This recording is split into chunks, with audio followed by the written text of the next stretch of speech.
All right, so first of all, we don't even know the total yet. They're still totaling it up from all the silent auction item baskets, all the food, all the donations that were just made straight ahead, and all the money that you guys raised, and even some of the money that was brought in today at the last minute. They're all totaling it up right now, so we'll do the check presentation in a few minutes. Jen, for last Kick-a-Thon in actually October of 2015, did something really cool, and I really do appreciate that the students took their time and they did this, and it's really cool. She put together a what we call a scrapbook, and it's got all the students kind of giving me like a thank you or what's happened or like what happened to them once they got to karate, things like that. So, did you want to say something? I think I ruined it. So your thunder. John, can you hear me? Yeah. Yell it in. First, I want to thank everybody for coming out, and because we're thankful for this great day, we also want to take a moment and thank our instructors. So we have Tom over here. We have Carl from Ambler. Art from Ambler.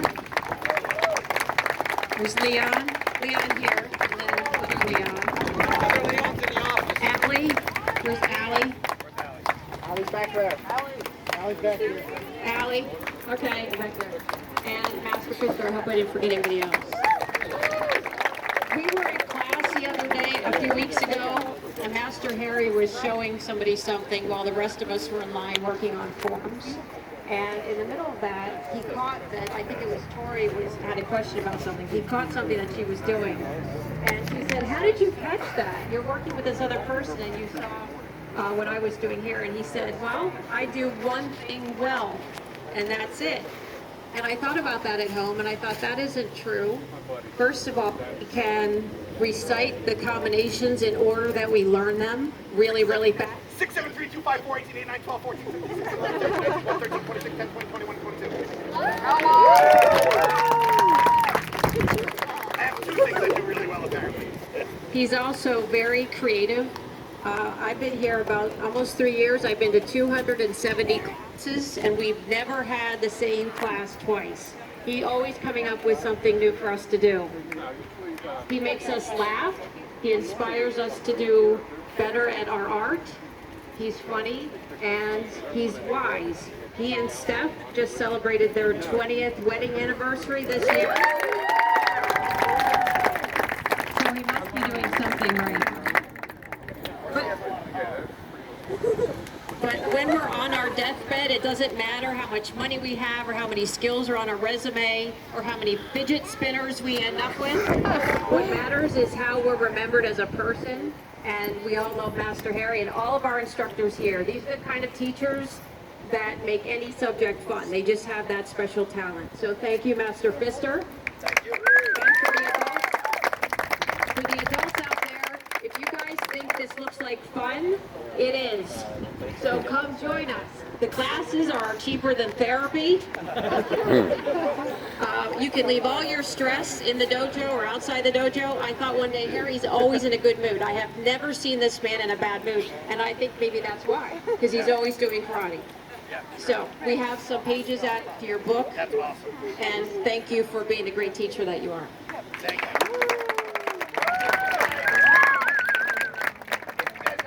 I'm going to be leaving this in the studio. It'll be in the lobby a little bit. I kind of want to keep it nice, so I don't want like a lot of kids' fingers all over it and whatnot. But I do want you guys to get a chance to look there. There's some really cool things in here. For those of you who have done the pages and those of you who will be doing the pages soon, that's great.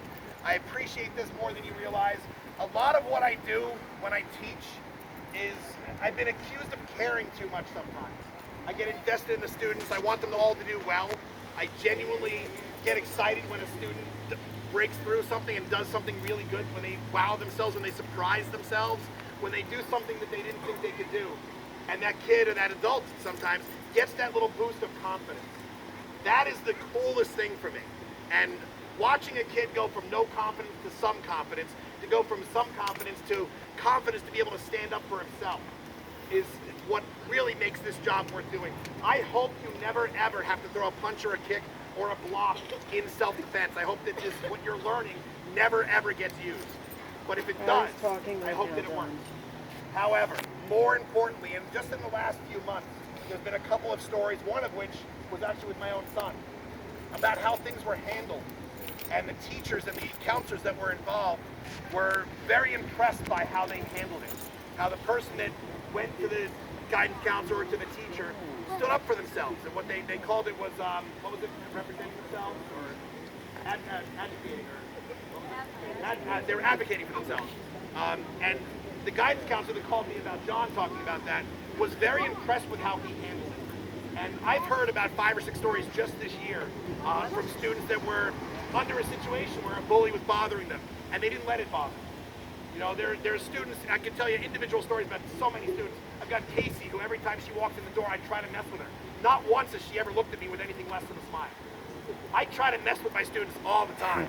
And you can ask, I do. And yet, the ones who look back at me and they're like, doesn't faze me.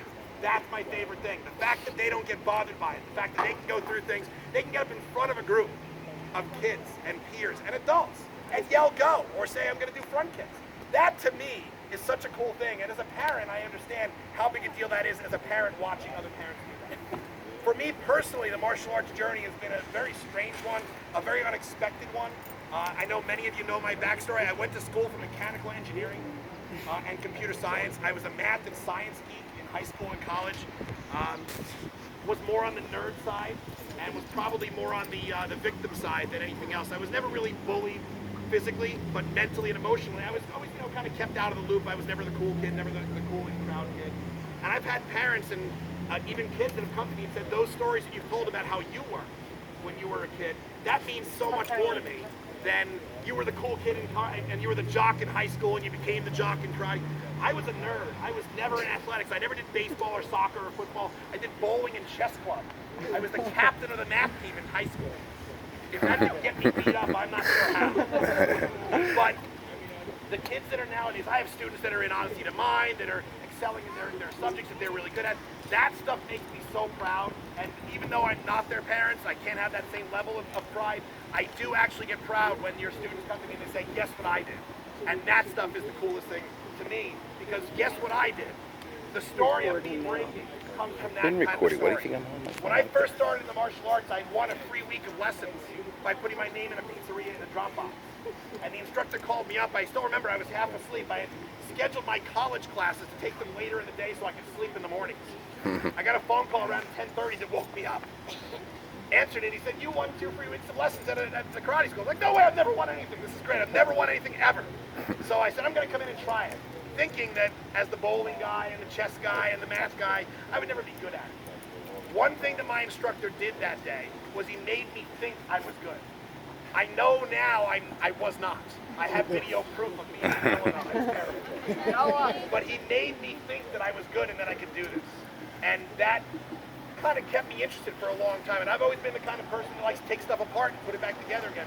Models, Lego, remote control cars. My parents still have parts in their attic for me taking things apart. We'll someday go back together if I ever get around to it. But when I got to 2nd degree black belt, my current instructor, Master Dora, who you guys all know from testing, started to teach us how to break bricks. It was one of his things that he did really well. And I was about 160, 170 pounds, a little lighter than I was before I got married.